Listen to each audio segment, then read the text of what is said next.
அன்பர்களே, ஆண்டவராகிய இயேசு கிறிஸ்துவின் நாமத்தில் உங்களுக்கு மனம் நிறைந்த வாழ்த்துக்களை தெரிவித்துக் கொண்டு சத்திய வசனம் திருமறை பாட நிகழ்ச்சிக்கு உங்களை அன்போடு அழைக்கிறோம். சத்திய வசனம், இது தேவனின் வசனம். நாம் சோர்ந்து போகையில் கரம் கொடுக்கும் நம் தேவனின் வசனம், நம் தேவனின் வசனம். கர்த்தருக்குள் அருமையானவர்களே, ஆண்டவராகிய இயேசு கிறிஸ்துவினுடைய புண்ணிய நாமத்தினாலே சத்தியவசன நிகழ்ச்சியை காண்கிற கேட்கிற உங்கள் ஒவ்வொருவரையும் ஆண்டவர் ஆசீர்வதிப்பாராக. உங்களுக்காக எங்களால் இயன்று வரிந்த தொடர்ந்து ஜெபம் செய்து வருகிறோம். நீங்களும் இந்த திருப்பணிக்காக ஜெபம் செய்யுங்கள். ஆண்டவர் தாமே இன்றைக்கு இருப்பது போல ஆயிரக்கணக்கான மடங்கு தேவன் தன்னுடைய நன்மையினால் கிருபையினால் உங்களை முடிசூட்டுவாராக. ஆண்டவருடைய ஒத்தாசையினாலே நெகேமியா என்கிற பழைய ஏற்பாட்டின் புத்தகத்தை தேவனுடைய கிருபையினாலே திருமுறை செய்தியாக நாம் கற்று வருகிறோம். இந்த நெகேமியா என்பவர் ஜெப வீரர், நல்ல ஒரு ஆவிக்குரிய தலைவர், எருசலேமின் அலங்கத்தை கட்டுவதற்கு தேவனால் பயன்படுத்தப்பட்ட ஒரு அருமையான ஒரு அடியார். இந்த நெகேமியாவின் புத்தகத்திலே நீங்கள் 2 பகுதியாய் பிரிக்கலாம். முதல் பகுதியானது அலங்கத்தை கட்டுகிற ஒரு பணி, இரண்டாவது பணி ஜனங்களை கட்டி எழுப்புகிற ஒரு பணி. ஆனால் இந்த இரண்டும் ஒன்றோடு ஒன்று இணைந்த பணியாகும். அநேகர் ஜனங்களை கட்டி எழுப்புவார்கள், ஆனால் ஜனங்களுக்குரிய ஆராதனைக்குரிய இடங்களை கட்ட மறந்து விடுவார்கள். ஆனால் இங்கே நெகேமியா அலங்கத்தையும் கட்டி எழுப்பி அதற்கு அப்புறமாக ஜனங்களுடைய ஆவிக்குரிய வாழ்க்கையை கட்டி எழுப்ப முற்படுகிறார். அங்கே 8ஆம் அதிகாரத்தை நீங்கள் வாசிக்கும் பொழுது, நெகேமியா 8ஆம் அதிகாரத்திலே ஜனங்கள் துக்கப்பட்டார்கள் வசனத்தை கேட்டபோது. பிறகு ஆறுதல் அடைந்தார்கள். ஆறுதல் அடைந்தவர்களை அந்த அருமையான நெகேமியா, எஸ்ரா போன்றவர்கள் சொல்லுகிறார்கள். என்ன சொல்லுகிறார்கள் என்று சொன்னால், இது சந்தோஷமான நாள், துக்கப்பட வேண்டாம் என்று சொல்கிறார்கள். இந்த நெகேமியா 9ஆம் அதிகாரத்தை பாருங்கள். 8ஆம் அதிகாரத்தை போல அல்ல. முதலாவது அவர்கள் வாழ்க்கையிலே ஆறுதல் அடைந்தவர்கள் துக்கப்பட்டு அவர்கள் உபவாசித்து கதறுகிறதை அந்த இடத்திலே பார்க்க முடிகிறது. நெகேமியாவின் புத்தகம் 9ஆம் அதிகாரத்தை நீங்கள் எடுத்து வைத்துக் கொள்ளுங்கள். 8ம் 9ம் என்ன சொல்கிறது என்றால், சந்தோஷமும் துக்கமும் ஆன்மீகத்தினுடைய 2 பக்கங்களாக சொல்லப்படுகிறது. ஒரு நாணயத்துக்கு 2 பக்கம் போல இந்த ஆன்மீக வாழ்க்கையிலே துக்கமும் மகிழ்ச்சியும் 2 பக்கங்களாக காணப்படுகிறது. எஸ்ரா, தானியேல், நெகேமியா போன்ற மக்கள் எல்லாருமே ஜெப வீரர்கள் தான். 9ஆம் அதிகாரத்திலே அங்கே ஒரு நீளமான ஜெபமானது அங்கு ஏறெடுக்கப்படுகிறது. இந்த ஜெபமானது ஒரு சங்கீதத்திலே காணப்படுகிற ஜெபத்தை போல ஒரு நீளமான ஒரு ஜெபமாகும். D.L. மூடி என்கிற ஒரு பக்திமான் தன்னுடைய சபையிலே ஒருவரை ஜெபிக்க அவரை அழைத்தார். அவர் ஜெபித்து கொண்டே இருந்தாரே தவிர அவருடைய ஜெபம் எங்கெங்கெல்லாமோ போய்விட்டது. அவருடைய ஜெபத்தை தடுத்து நிறுத்த முடியாத ஒரு சூழ்நிலை. உடனே அவர் ஜெபித்து கொண்ட அந்த நண்பர் ஜெபித்து கொண்டிருக்கும் போதே D.L. மூடி எழுந்து சொன்னாராம், பாடல் புத்தகத்திலே 342வது பாடலை பாடுவோம் என்று சொல்லி அந்த ஜெபத்துக்கு முற்றுப்புள்ளி வைத்தார். சிலர் சுருக்கமாய் ஜெபிப்பார்கள், சிலர் நீளமாய் ஜெபிப்பார்கள். அந்தரங்கத்திலே நீளமாக நீண்ட நேரம் ஜெபிக்கிறவர்கள் வெளிப்படையான வாழ்க்கையிலே சுருக்கமாய் ஜெபிப்பார்கள். ஆனால் நெகேமியானுடைய வாழ்க்கையிலே அந்தரங்கத்திலும் வெளியும் அவர் ஜெப வீரர். ஆனால் அவர் பண்ணின ஜெபங்கள் எல்லாம் பல ஜெபங்கள் ஆரோ, அதாவது அம்பின் ஜெபங்கள் போல் இருந்தது. ஆனால் அந்த 9ஆம் அதிகாரத்திலே அந்த ஜெபமானது ஒரு நீளமான ஜெபம். ஆனால் அந்த நீளமான ஜெபமாக இருந்தாலும் கூட அந்த ஜெபத்திலே மூலமாக அநேக காரியங்களை நாம் கற்றுக்கொள்ள ஆண்டவர் இந்த பகுதியை ஆசீர்வதித்து தருவாராக. இந்த 9ஆம் அதிகாரத்தில் பார்த்தால் பழைய காலங்களில் இஸ்ரவேல் ஜனங்களுடைய சரித்திரம், அவருடைய நினைவு கூறுதல், அங்கே பழைய காலங்களிலே வேத வசனத்தின் அந்த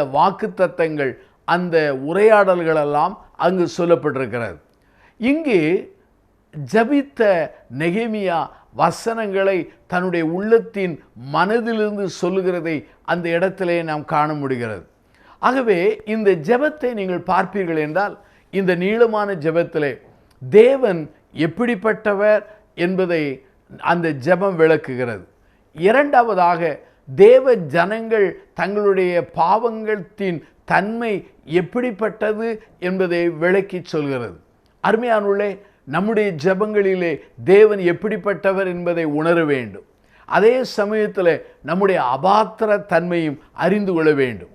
இந்த நெகேமியா 9ஆம் அதிகாரத்தை நான் படித்த பொழுது வேத பண்டிதனான வாரன் வெஸ்பியினுடைய ஒரு கருத்தானது என்னை சிந்திக்க வைத்தது. வாரன் வெஸ்பி என்பவர் இந்த நெகேமியா 9ஆம் அதிகாரத்தை 3 விதமாக பிரிக்கிறார்.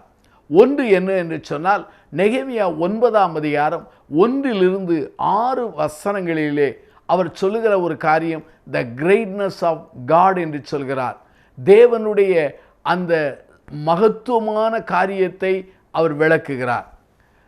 அங்கே நெகேமியா 9ஆம் அதிகாரம் 7 to 30 வரை வாசித்தால் த குட்னஸ் ஆஃப் காட் என்று சொல்லி அந்த பகுதிக்கு வாரன் வெஸ்பி ஒரு தலைப்பு கொடுக்கிறார். தேவனுடைய நன்மையான காரியங்களை அவர் விளக்குகிறார். அதே சமயத்திலே அங்கே நெகேமியா 9ஆம் அதிகாரம் 31 to 37 வரை நீங்கள் வாசிப்பீர்கள் என்றால் அவர் சொல்லுகிற ஒரு காரியம் என்ன? அங்கே த கிரேஸ் ஆஃப் காட் என்று சொல்லி எழுதுகிறார். அவை 3 குறிப்புகளை வாரன் வெஸ்பி அவர்கள் இந்த அதிகாரத்துக்கு தலைப்பு கொடுக்கிறார். ஒன்று, தேவனுடைய பெரிய காரியங்கள், த கிரேட்னஸ் ஆஃப் காட். இரண்டாவதாக, தேவனுடைய நன்மையான காரியங்கள், த குட்னஸ் ஆஃப் காட். மூன்றாவதாக, தேவனுடைய கிருபையான காரியங்கள், அதாவது த கிரேஸ் ஆஃப் காட் என்று சொல்கிறார். முதலாவதாக நாம் கற்றுக்கொள்கிற ஒரு செய்தி என்ன? அங்கே த கிரேட்னஸ் ஆஃப் காட். நெகேமியாவின் புஸ்தகம் 9ஆம் அதிகாரத்தை நீங்கள் எடுத்து வைத்துக் கொள்ளுங்கள். அதிலே 1 to 6 வசனங்களை நீங்கள் வாசித்து பாருங்கள். அங்கே வாசிக்கும் பொழுது அங்கே அந்த ஜெபத்திலே சொல்லப்படுகிற காரியங்கள் இதுதான். என்ன சொல்லுகிறார்கள் என்றால், நீர் ஒருவரே கர்த்தர், நீர் வானங்களையும் வானாதி வானங்களையும் அவளுடைய சர்வ சேனைகளையும் பூமியும் அதில் உள்ள எல்லாவற்றையும் சமுத்திரத்தையும் அவைகளுடைய எல்லாவற்றையும் உண்டாக்கினீர். அவைகளெல்லாம் நீர் காப்பாற்றுகிறீர். வான சேனைகள் உம்மை பணிந்து கொள்ளுகிறது என்று சொல்கிறார். அப்படியானால் அருமையானவர்களே, ஆண்டவருடைய அந்த மகத்துவமான காரியங்கள் அங்கு சொல்லப்படுகிறது. அங்கே 2 விதமான கூட்டம் இருக்கிறது. ஒரு கூட்டம் அவர்கள் தங்களுடைய பாவ காரியங்களை குறித்து அழுது புலம்புகிறார்கள். ஒரு கூட்டமானது ஆண்டவரை மகிமைப்படுத்துகிறார்கள். முதல் காரியம் என்ன? த கிரேட்னஸ் ஆஃப் காட், தேவனுடைய அந்த மகத்துவமான பெரிய காரியங்கள். இந்த 9ஆம் அதிகாரம் 1 அந்த மாதம் 24ஆம் தேதியிலே என்று சொல்கிறது. நம்முடைய காலத்திலே அக்டோபரினுடைய அந்த 31ஆம் தேதியை குறிக்கலாம் என்று வேத பண்டிதர்கள் எழுதுகிறார்கள். ஆகவே இந்த பகுதியிலே அந்த நெகேமியாவின் புஸ்தகம் 9ஆம் அதிகாரத்திலே தங்களுடைய வாழ்க்கையிலே தங்களுடைய சீர்கேடுகளுக்கும் தங்கள் ஒழுக்கக்கேடுகளுக்கும் தங்கள் சமுதாய கேடுகளுக்கும் காரணமான அந்த பேட் இன்ஃப்ளூன்ஸ், அதாவது தீமையை உருவாக்குகிற அந்த ஜனங்களிலிருந்து தங்களை அவர்கள் சுத்திகரிக்கும்படியாக அந்த பாவத்தை அவர்கள் அறிக்கையிடுகிறார்கள். அங்கே நெகேமியா 9ஆம் அதிகாரம் 2 பாருங்கள். இஸ்ரவேல் சந்ததியார் மறுஜாதியாரை விட்டு பிரிந்து வந்து நின்று தங்கள் பாவங்களையும் தங்கள் பிதாக்களின் அக்கிரமங்களையும் அவர்கள் அறிக்கையிடுகிறார்கள். அருமையானவர்களே, தேவனுடைய மகத்துவத்துக்கு முன்பாகத்தான் அவர்கள் தங்களுடைய அபாத்திர நிலையை, தங்கள் சீர்கேடான நிலையை அவர்கள் விளக்கி சொல்கிறார்கள்.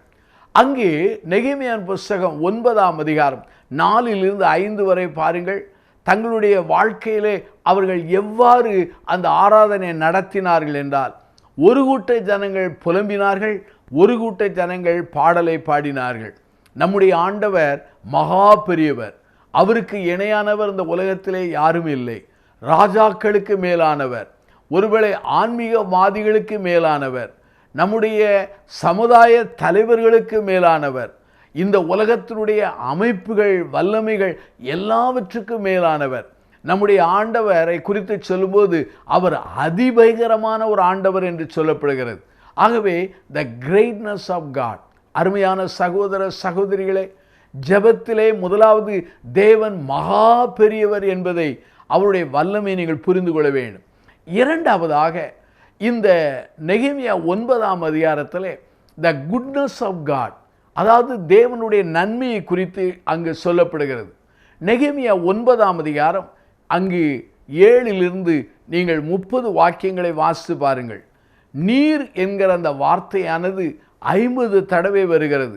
நீர் கொடுத்தீர், அருளினீர் என்கிற அந்த வார்த்தையானது ஆங்கில வேதாமத்திலே 16 தடவைகள் வருகிறது. இங்கே 9ஆம் அதிகாரத்திலே தேவனுடைய பெரிய அந்த நன்மைகள் 4 வழிகளிலே சொல்லப்படுகிறது. முதலாவது பாருங்கள், நெகேமியாவின் புஸ்தகம் 9ஆம் அதிகாரம் 7லிருந்து நீங்கள் 17 வரை வாசித்தால் இஸ்ரவேல் ஜனங்களை அவர் உருவாக்கின விதத்தையும், இஸ்ரவேல் மக்களை அவர் உருவாக்கி சின்ன ஜனங்களை பெரிய நாடாக, ஜனமாக, சாம்ராஜ்யமாக அவர்களை உருவாக்கினது அங்கு சொல்லப்பட்டிருக்கிறது. ஆகவே தேவனுடைய அந்த குட்னஸ் ஆஃப் காடிலே, அதாவது தேவனுடைய நன்மையிலே முதல் காரியம் என்ன? அவர் நம்மை உருவாக்குறவர். புழுதில் கிடந்த என்னை, ஒருவேளை ஒன்றுக்கு உதவா இருந்த என்னை அவர் உருவாக்கி என்னை ஒரு மனிதனாக, ஒரு ஊழியனாக வைத்திருக்கிறார் என்றால் அது என் திறமை, என் ஞானம் அல்ல, என் மனிதர்கள் அல்ல, தேவனே உருவாக்கினார். அருமையாக இந்த செய்தியை கேட்டுக்கொண்டிருக்கிற சகோதர சகோதரிகளே, உங்களை ஆண்டவர் உருவாக்கி இருக்கிறார். ஒருவேளை அனாதைகளாய் இருந்த நம்மை அவர் மனிதர்களாய் மாற்றியிருக்கிறார். செதறிப்போன நம்மை அவர் சேர்த்திருக்கிறார். ஆகவே அவருடைய நன்மையிலே ஒன்று என்ன? அவர் உருவாக்கினவர். இரண்டாவதாக நெகேமியாவின் புஸ்தகம் 9ஆம் அதிகாரம் 19லிருந்து 21 வசனங்களை வாசித்து பாருங்கள். அங்கே ஆண்டவர் அவர்களை நடத்துகிறார். 19வது வாக்கியத்தை பாருங்கள். நீர் உம்முடைய மிகுந்த மன உருக்கத்தின்படியே அவர்களை வனாந்தரத்தில் கைவிடவில்லை. அவர்களை வழிநடத்த பகலிலே மேக ஸ்தம்பமும் அவர்களுக்கு வெளிச்சத்தையும் அவர்கள் நடக்க வேண்டிய வழியும் காட்ட இரவிலே அக்னி ஸ்தம்பமும் அவர்களை விட்டு விலகவில்லை. 20-21 பாருங்கள். அவர்களை தேவன் நடத்தினார், வார்த்தையினாலே நடத்தினார், வசனங்கள் மூலமாய் நடத்தினார். ஆகவே முதலாவது அவர் நம்மை உருவாக்கினார். ரெண்டாவது அவருடைய நன்மையிலே ரெண்டாவது குணம் என்ன? அவர் நம்மை நடத்துகிறார். இன்றைக்கும் உயிருள்ள ஆண்டவர் தன் ஜனங்களை, இஸ்ரவேல் ஜனங்களை நடத்தியது போல என்னையும் உங்களையும் சபையும் ஆண்டவர் நடத்தி கொண்டிருக்கிறார். மூன்றாவதாக அவருடைய தேவனுடைய நன்மையிலே ஒன்று உருவாக்கினார், இரண்டாவதாக நடத்துகிறார், மூன்றாவதாக நம்முடைய தேவைகளை சந்திக்கிறார். நெகேமியா 9ஆம் அதிகாரம் 22லிருந்து 25 வரை வாசித்து பாருங்கள். அவர் தேசத்தை அவர்களுக்கு கொடுத்தார். அது மாத்திரமல்லாமல் அவருடைய பிள்ளைகளை அவர்களை கனம் பண்ணுகிறார். பாருங்கள், அந்த ஜனங்களை அவர்களை சுதந்திரிக்க வைக்கிறார். அவருடைய வாழ்க்கையினுடைய எல்லா தேவைகளையும் சந்திக்கிறார். அங்கே 21 பாருங்கள். 40 வருஷமாய் வனாந்தரத்திலே அவர்களுக்கு ஒன்று குறைபடாதபடி அவர்களை பராமரித்து வந்தார். தேவனுடைய நன்மையிலே ஒன்று உருவாக்குகிறார், இரண்டாவது நடத்துகிறார், நம்முடைய தேவையை சந்திக்கிறார். பிலிப்பியரின் புஸ்தகம் 4ஆம் அதிகாரம் 19 சொல்கிறது, என் தேவன் தம்முடைய ஐஸ்வரியத்தின்படி உங்கள் குறைவுகளெல்லாம் கிறிஸ்து இயேசுக்குள் மகிமையிலே நிறைவாக்குவார். எவ்வளவு முக்கியமானது! அங்கே நான்காவது தேவனுடைய நன்மை என்ன? நெகேமியாவின் புஸ்தகம் 9ஆம் அதிகாரத்தை எடுத்து வைத்துக் கொள்ளுங்கள். அங்கே 26வது வாக்கியத்திலிருந்து 30 வரை வாசித்து பாருங்கள். அந்த ஜனங்கள் எப்படிப்பட்டவர்கள் என்பதை விளக்குகிறது. தேவன் அவர்களை சீர்படுத்துகிறார். அதாவது ஆங்கில சொல்ல கரெக்டிங் என்று சொல்லலாம். அவளை செம்மைப்படுத்துகிறார். நெகேமியாவின் புஸ்தகம் 9ஆம் அதிகாரம் 27, நெகேமியாவின் புஸ்தகம் 9ஆம் அதிகாரம் 28, நெகேமியாவின் புஸ்தகம் 9ஆம் அதிகாரம் 29-30. ஜனங்கள் ஆசீர்வதிக்கப்படும் போது தேவனை விட்டு தூரம் போனார்கள். தேவன் அவர்களை தண்டித்தார். மறுபடி திரும்பும்போது அவர்களை ஆண்டவர் நேசித்து மறுபடியும் அவர்களை சரி பண்ணி அவர்களை ஆசீர்வதிக்கிறதை திருமறையிலிருந்து பார்க்கலாம், இஸ்ரவேலுடைய மக்களுடைய வாழ்க்கையிலிருந்து பார்க்கலாம். அருமையான என் சகோதர சகோதரிகளே, ஆகவே முதல் காரியத்தை நான் சொன்னேன், த கிரேட்னஸ் ஆஃப் காட் என்று சொன்னேன். ரெண்டாவது காரியத்தை சொன்னேன், த குட்னஸ் ஆஃப் காட். அதிலே உருவாக்குகிறார், நடத்துகிறார், தேவைகளை சந்திக்கிறார், நாம் தவறு செய்தால் நம்மை சிட்சிக்கிறார். மூன்றாவதாக இந்த நெகேமியாவின் புத்தகம் 9ஆம் அதிகாரத்தில் இன்னொன்றை நாம் கற்றுக்கொள்கிறோம். என்னவென்றால் த கிரேஸ் ஆஃப் காட், தேவனுடைய கிருபை. நெகேமியாவின் புத்தகம் 9ஆம் அதிகாரம் 31 கடைசி வரை நீங்கள் வாசித்து பாருங்கள். தேவனுடைய கிருபையை குறித்து அங்கே வார்த்தைகள் வருகிறது. 31 கிருபை வருகிறது, 32 அங்கே கிருபை வருகிறது. ஆகவே தேவன் கிருபையான ஒரு தேவன்.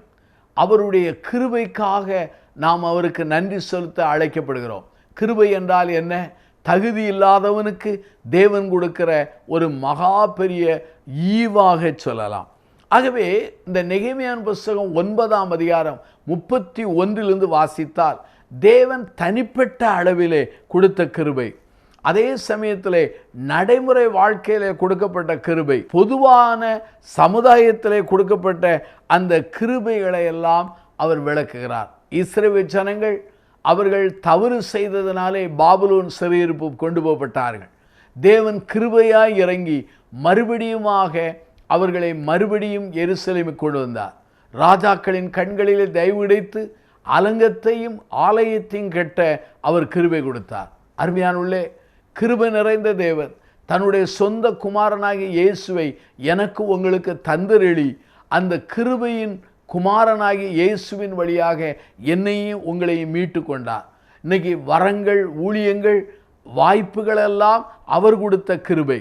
இன்றைக்கு நாம் உயிரோடு இருக்கிறோம் என்றால் அதுவும் அவருடைய கிருபை. ஆகவே தான் அருமையானுள்ளே, இந்த காரியங்களிலே முதல் காரியமாக நாம் கற்றுக்கொண்ட ஒரு காரியம் என்ன?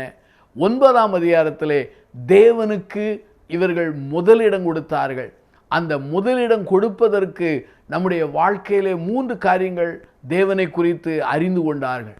ஒன்று, த கிரேட்னஸ் ஆஃப் காட், தேவனுடைய பெரிய காரியங்கள். இரண்டாவது, தேவனுடைய நன்மையான காரியங்கள், த குட்னஸ் ஆஃப் காட். மூன்றாவதாக தேவனுடைய கிருபையான காரியங்கள், த கிரேஸ் ஆஃப் காட். ஆகவே ஆண்டவருக்கென்று தேவனுடைய மகத்துவத்தையும் அவருடைய நன்மையும் அவருடைய கிருபையும் முதலிடம் கொடுத்து நீங்கள் ஜெபித்து பாருங்கள். ஆண்டவரால் முடியாத காரியம் இந்த உலகத்தில் ஒன்றுமில்லை. தேவன் உங்களை ஆசீர்வதிப்பார். பிரார்த்தனை செய்வோமா? ஜீவனுள்ள பிதாவே, இந்த நல்ல நாளுக்காக நாங்கள் நன்றி சொல்கிறோம். ஆண்டவரே, எங்கள் வாழ்க்கையிலே முதலிடம் கொடுக்க அநேக இடங்களிலே மறந்து விடுகிறோம். ஆனால் இந்த அருமையான ஜனங்கள் தேவனுடைய சன்னிதானத்திலே விழுந்து கிடந்து ஜெபித்த போது தேவனுடைய மகத்துவத்தையும் தேவனுடைய நன்மையும் தேவனுடைய கிருபையும் முதலிடம் வைத்து தியானித்து ஜெபித்த போது தேவன்தாமே அவர்களுக்குள்ளே எழுச்சியும் எழுப்புதலையும் புதுப்பித்தலை தந்தீரே. அதே போல எங்களுக்கு தார். தேவனுடைய மகத்துவத்தை மறந்து விடாதபடி காத்துக்கொள்ளும். தேவனுடைய நன்மையை எங்கள் ஞாபகத்திலிருந்து எடுத்து போடாதபடி காத்துக்கொள்ளும். தேவனுடைய கிருபைக்கு பாத்திரவான்களாக வார்த்தையிலே வாழ்க்கையிலே நடக்க உதவி செய்யும். இயேசுவின் நாமத்தில் ஜெபிக்கிறோம் ஜீவனுள்ள பிதாவே.